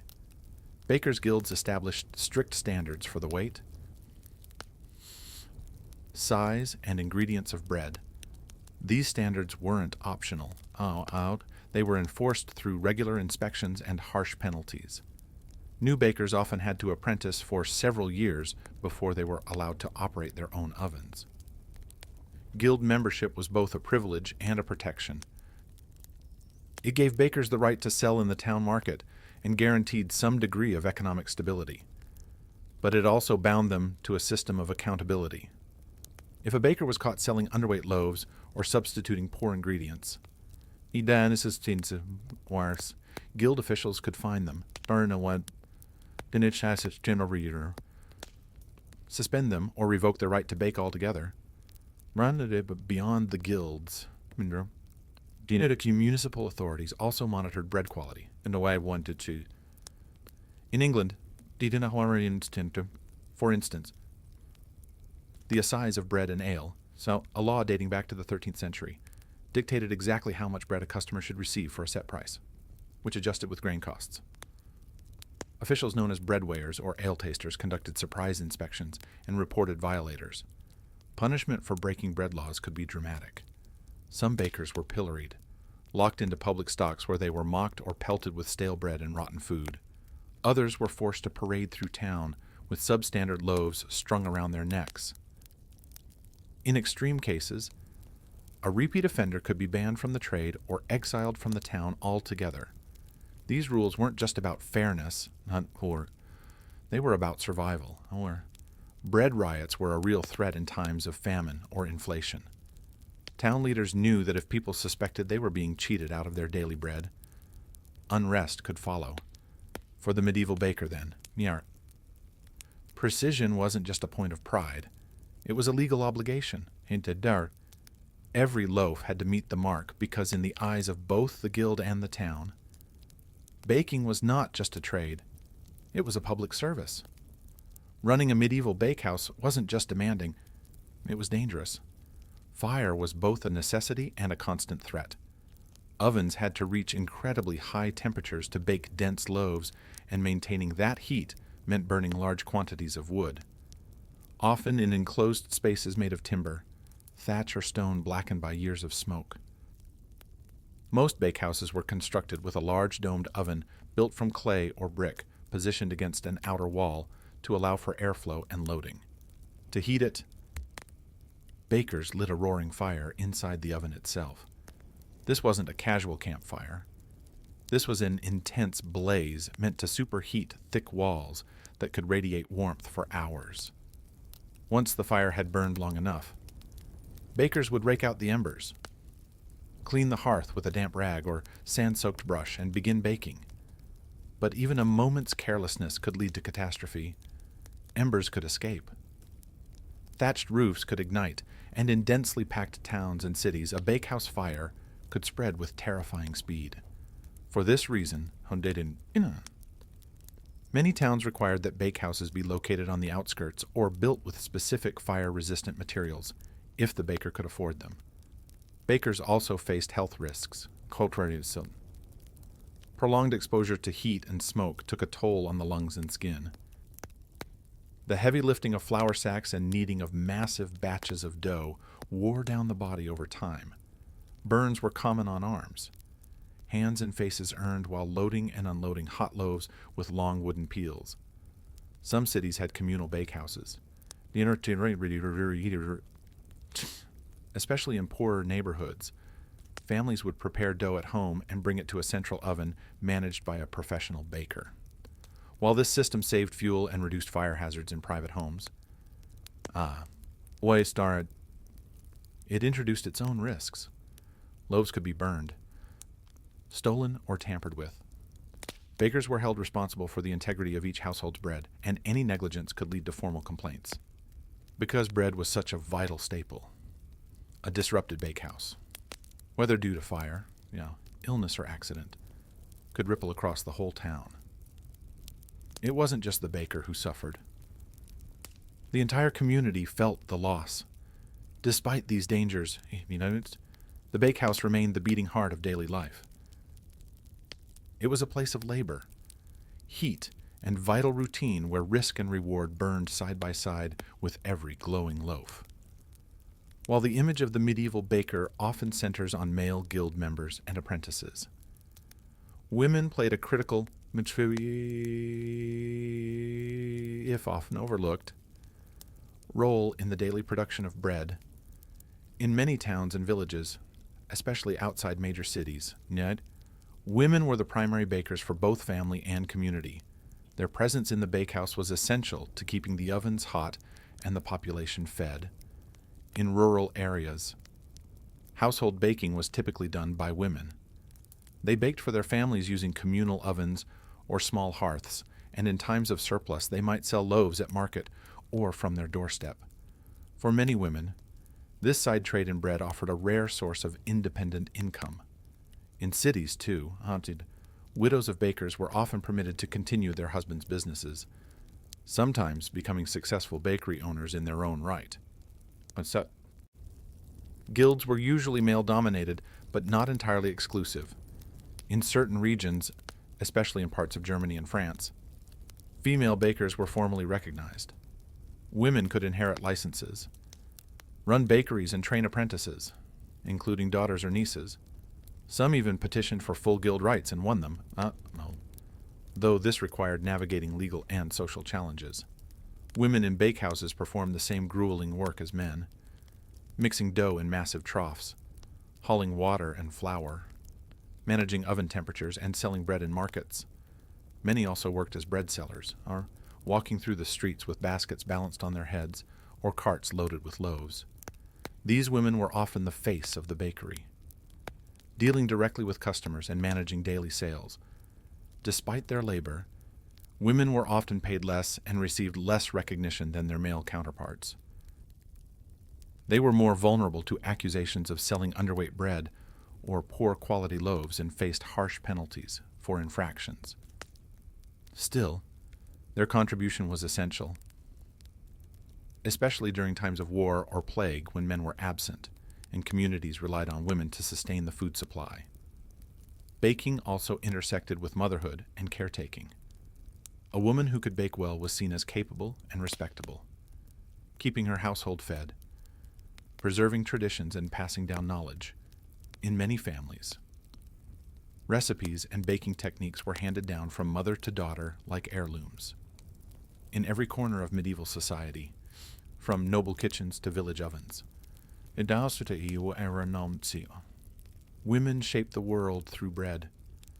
Though history often left them unnamed, their hands were among the first to touch the dough that would nourish entire towns in medieval Europe. Bread wasn't just food, it was sacred. Few institutions influenced bread making more than the church, which not only consumed vast quantities of bread, but also shaped its symbolism, regulation, and distribution. In monasteries, cathedrals, and village chapels alike, bread was a symbol of life, sacrifice, and divine presence. At the heart of this connection was the Eucharist, the Christian rite in which bread became the body of Christ. The preparation of this bread, often called the host, was subject to strict guidelines. Only the finest white wheat flour could be used, and it had to be unleavened.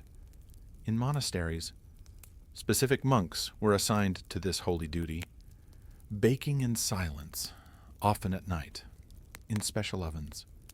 These wafers were stamped with sacred symbols and handled with extreme reverence. But the church's relationship with bread went far beyond ritual. Monasteries were among the largest landowners and food producers in medieval Europe.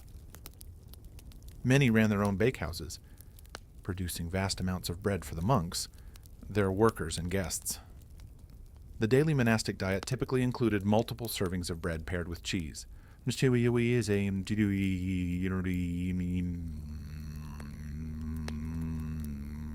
Ale or pottage. For the poor, monasteries also served as lifelines, distributing alms bread to beggars and travelers who waited at the gates. Cathedrals and parish churches frequently received bread donations from local bakers and wealthy patrons. These offerings might be displayed on feast days, distributed to the needy, or used in ceremonial processions.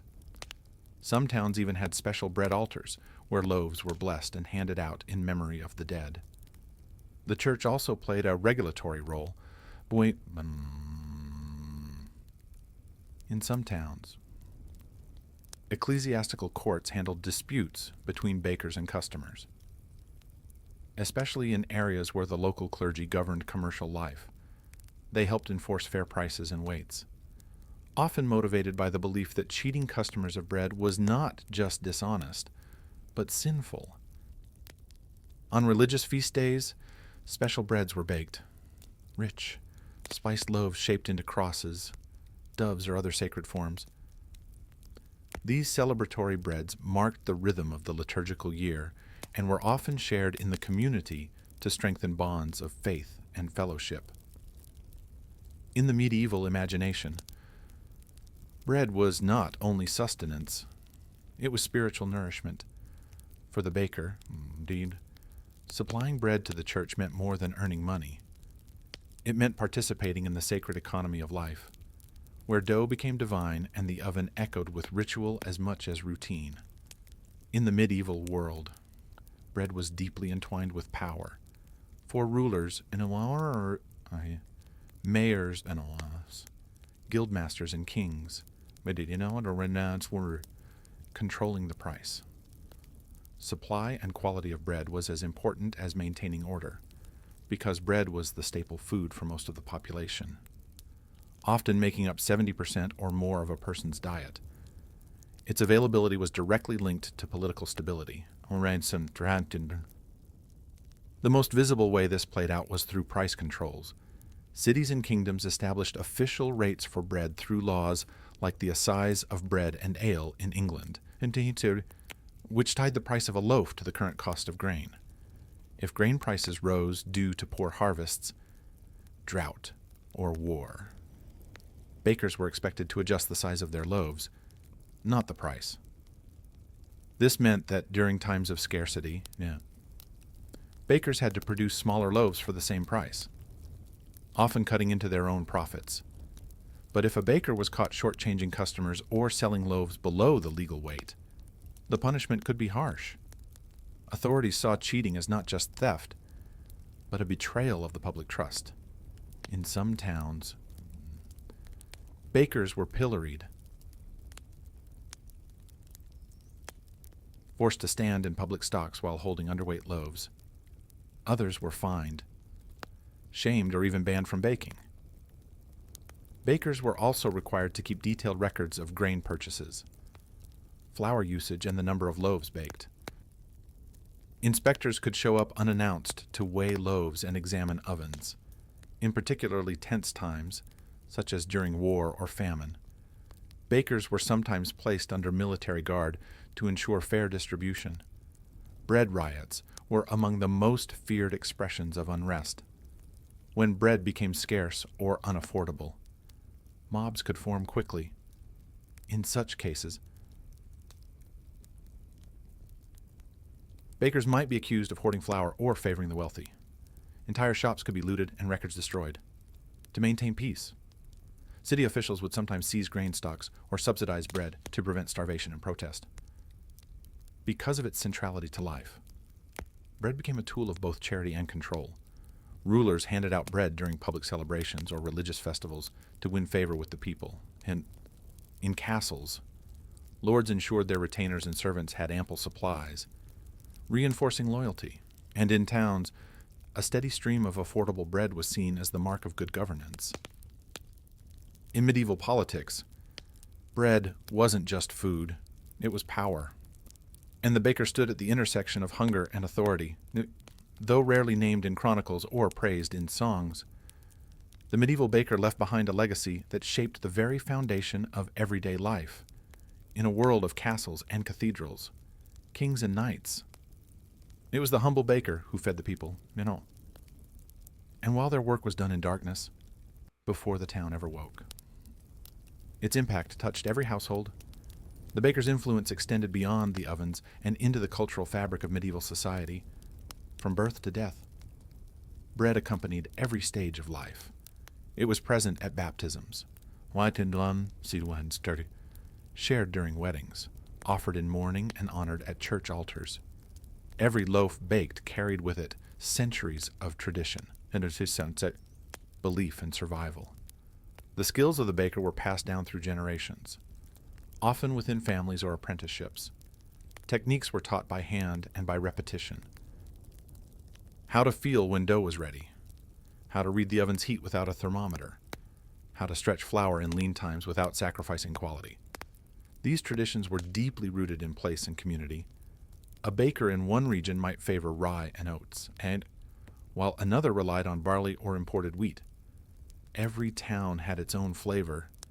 Over time, as cities grew and trade expanded, the role of the baker evolved. By the late Middle Ages, commercial bakeries became more common, and baking began to shift from small household craft to full-fledged industry. Innovations like windmills and water mills improved flour production, and better road systems helped grain move from farms to markets more efficiently.